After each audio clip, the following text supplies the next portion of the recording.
तो एक चल रहा है कि बटोगे तो कटोगे, इन सब नारों से आपको लगता है कि अब समाज के ताने बाने को बिखेरने की कोशिश की जा रही है? ये तो सुनने में नफरत भरा लगता है।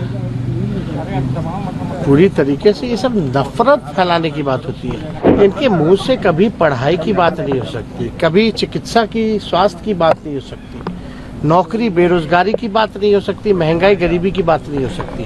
आज़ादी के दिन जो भाषण मुख्यमंत्री जी ने पहली बार दिया था, उन्हीं मुख्यमंत्री जी से हमने भाषण दिलवाया ना। ठीक है, सरकार के हेड हैं तो नाम तो होता ही है, लेकिन करवाने वाला कौन था?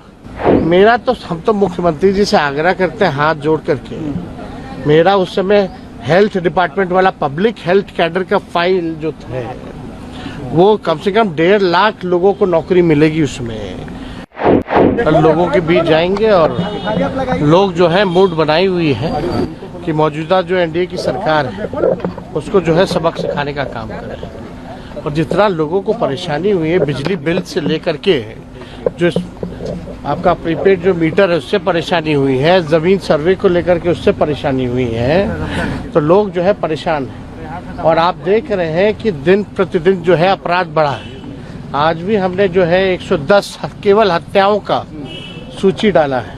किस प्रकार से जो है अपराधियों का दिवाली बन रहा है और कानून व्यवस्था, विधि व्यवस्था का दिवाला बन रहा है। पूरी तरीके से ये लोग जो है, सरकार के लोग हार चुके हैं, थक चुके हैं।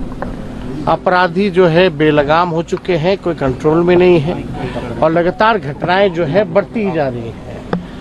और हम सब लोग जो है जनता के बीच जाकर के महागठबंधन के पक्ष में हम लोग वोट मांगेंगे और पूरा भरोसा है कि चारों जगह जहां उपचुनाव हो रहा है, चारों जगह जो है हम लोग जीत सुनिश्चित करें। आजकल ये वोट चल रहा है, काफी एक बवाल हो रखा है इन दिनों। एक चल रहा है कि बटोगे तो कटोगे, इन सब नारों से आपको लगता है कि अब समाज के ताने बाने को बिखेरने की कोशिश की जा रही है? ये तो सुनने में नफरत भरा लगता है।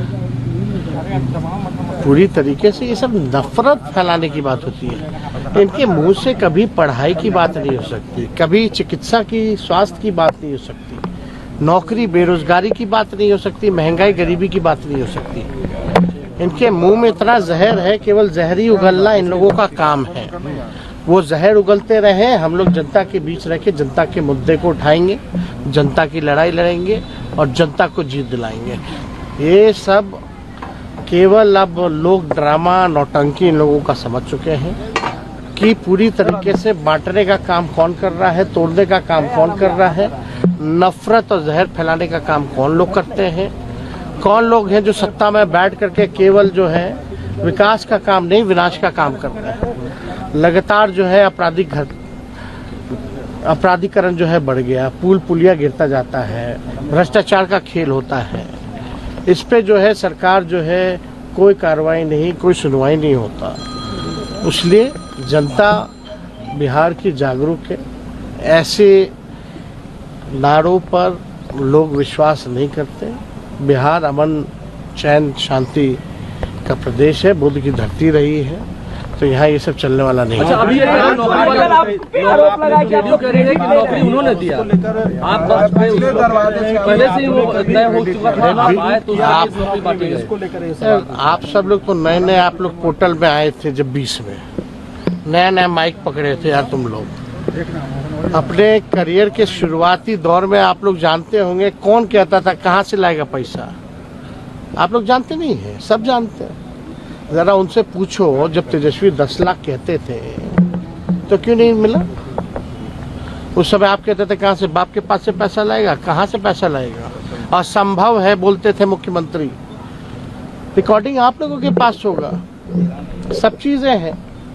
अब 20 साल से सरकार थी तो 17 महीने में क्यों हुआ, पहले क्यों नहीं हुआ? तो इसलिए हम सब लोगों ने, हम लोगों का यही मेन एजेंडा था कि अगर सत्ता में आए तो कम से कम हम लोग 10 लाख नौकरी दिलवाएं। सरकार बनी अगस्त के महीने में, 15 अगस्त एकदम हफ्ते भर के अंदर, 5 दिन के अंदर मुख्यमंत्री जी से अनाउंस करवाया गया। बजट आप सुने होंगे ना भाई, गांधी मैदान में आज़ादी के दिन जो भाषण मुख्यमंत्री जी ने पहली बार दिया था, उन्हीं मुख्यमंत्री जी से हमने भाषण दिलवाया ना। ठीक है, सरकार के हेड हैं तो नाम तो होता ही है, लेकिन करवाने वाला कौन था? अगर हम 17 महीने नहीं आते तो कोई उसका जिक्र भी किया था क्या 2 साल तक? 20 से 22 कोई रिक्त पद की बहाली निकाली गई थी क्या? हमारे आने के बाद ही सारे डिपार्टमेंट के रिक्त पदों पर बहाली, हर एक डिपार्टमेंट उठा के देख लो, निकाला गया कि नहीं निकाला गया? ये मोनियुल हक का जो हम शुरुआत किए थे, पूरा सब कुछ बनवाए हम लोग, बहुत सारा चीज है, काम हुआ कि नहीं हुआ? कौन कहता था, किसके एजेंडा में था कि खेलोगे तो भी नौकरी पाओगे, मेडल लाओ नौकरी पाओ जैसी योजनाओं के तहत 71-72 खिलाड़ियों को हम लोगों ने नौकरी दिया? तो ये सब कौन कर रहा था भाई? किसके पास था डिपार्टमेंट? शिक्षा विभाग किसके पास था? मेरा तो, हम तो मुख्यमंत्री जी से आग्रह करते हैं हाथ जोड़ करके, मेरा उस समय हेल्थ डिपार्टमेंट वाला पब्लिक हेल्थ कैडर का फाइल जो है वो कम से कम 1.5 लाख लोगों को नौकरी मिलेगी उसमें। कैबिनेट में आपने रुकवा दिया, बोला कि बाद में करेंगे, बाद में करेंगे, कैबिनेट में नहीं आने दिया। अब तो तेजस्वी नहीं है, कम से कम उन जायज काम तो कीजिए। वो 1.5 लाख पब्लिक हेल्थ कैडर का फाइल तो कैबिनेट से पास कराइए, उसमें 1.5 लाख लोगों को नौकरियां मिलेंगी और मिलेगा। अगर अभी भी नहीं समझ में आ रहा है कि कहां कहां से नौकरी दिया जाएगा तो तेजस्वी बैठा है, बुला के बात कर ले।